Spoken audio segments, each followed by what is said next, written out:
SC24 या YouTube चॅनलला like करा, शेअर करा, सबस्क्राईब करा आणि बेल आयकॉनवरती क्लिक करायला विसरू नका। पावसाळ्यामध्ये विजेचा लपंडाव, मग चिंता कशाला करताय? आता अंधाराला करा बाय बाय।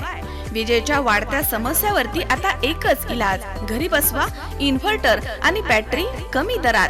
आता इन्व्हर्टर आणि बॅटरी घेणं झालं सोपं। बजाज फायनान्स देतोय 0 डाऊन पेमेंट आणि 0 व्याज दरावर बॅटरी इन्व्हर्टर। सर्व प्रकारच्या इलेक्ट्रॉनिक वस्तू मिळवण्याचं एकमेव ठिकाण साईराम इलेक्ट्रॉनिक्स अँड बॅटरीज। खरेदी विक्री संघ, व्यापारी संकुल, Nagar Manmad road, Rahuri. Sairam hospital test tube baby centre.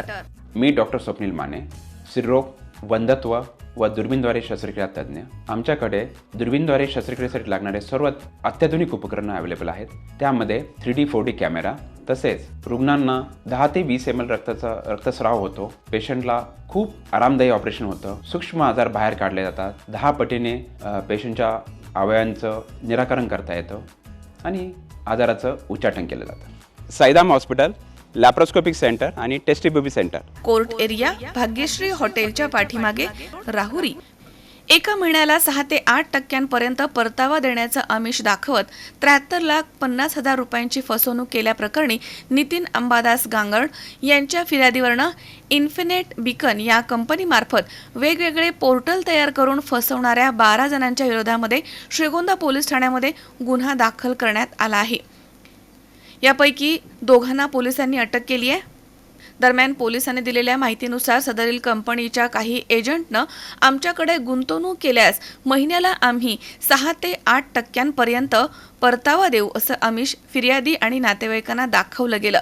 यावरती विश्वास ठेवत फिर्यादी यांनी ऑक्टोबर 2024 पासून स्वतःच्या पत्नीच्या आणि सासऱ्यांच्या नावे टप्प्याटप्प्यानं 73,50,000 रुपयांची गुंतवणूक केली आणि त्याबदल्यात 18,80,655 रुपयांचा परतावा मिळाला। मात्र मे महिन्यापर्यंत परतावा मिळत नसल्यानं फिर्यादीनं एजंट लोकांशी संपर्क केला, मात्र त्यांनी वेगवेगळी कारणं देत परतावा देण्यासाठी टाळाटाळ केली। सदरील कंपनीच्या संचालकांशी वेळोवेळी संपर्क करून देखील परतावा मिळत नसल्यामुळे आपली फसवणूक झाल्याचं लक्षात येताच फिर्यादीनं श्रीगोंदा पोलीस स्टेशन या ठिकाणी तक्रार दाखल केली।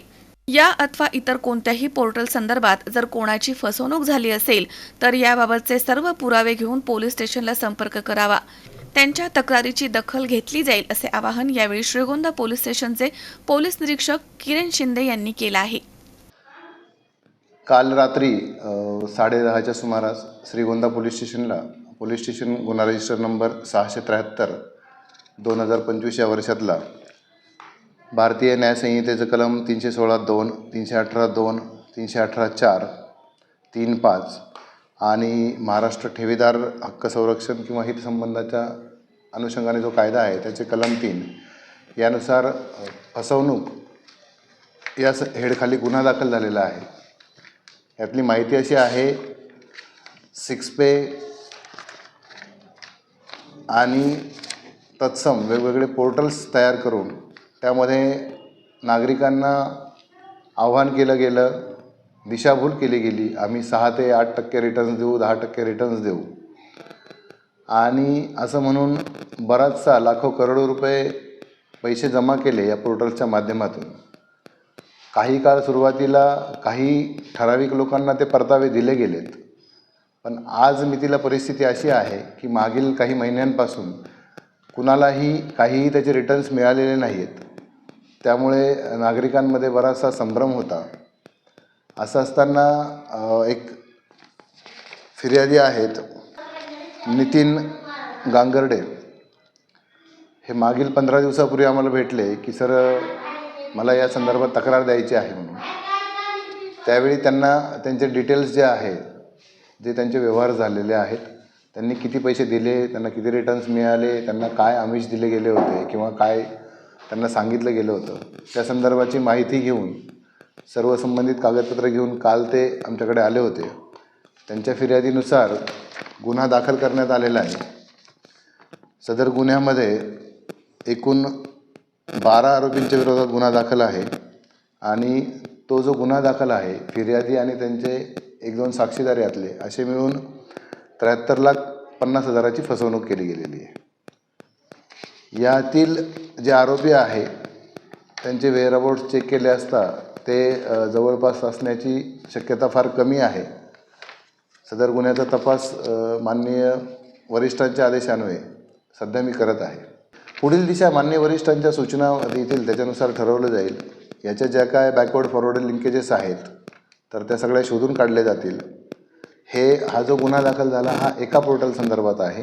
असे वेगवेगळे पोर्टल्स आहेत अशी माहिती मिळते. त्या संदर्भात जे फिर्यादी असतील ते जर समोर आले, त्यांनी त्यांचे वेअरअबाउट्स किंवा त्या संदर्भातले पुरावे दिले आणि जर त्यांची फसवणूक झालेली आहे असं प्राथमिक विचार लक्षात आलं तर त्याच्यावरही माननीय वरिष्ठांच्या आदेशानुसार कारवाई केली जाईल.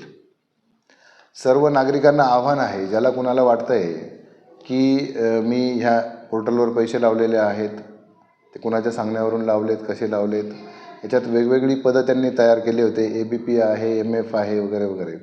त्याच्यानंतर डायरेक्टर्स आहे, कोअर टीम आहे. तर त्यांची ज्या कोणाच्या संदर्भात तक्रार असेल तर त्यांनी आपल्याकडचे सगळे पुरावे घेऊन पोलीस स्टेशनला संपर्क करावा. त्यांच्या तक्रारीची दखल नक्कीच घेतली जाईल आणि उचित त्यांना न्याय मिळवून देण्याचा 100% प्रयत्न केला जाईल. हा जो काल गुन्हा दाखल आहे याच्यामध्ये 2 आरोपी ताब्यात घेण्यात आलेले आहेत. त्यांची नावं आहेत अनिल झुंबर दरेकर आणि रंगनाथ तुळशीराम गलांडे. हे दोघंही एजंट म्हणून काम करत होते. या दोघांना रात्री उशिरा अटक करण्यात आलेली आहे. सुहास कुलकर्णी, C24 तास, श्रीगोंदा.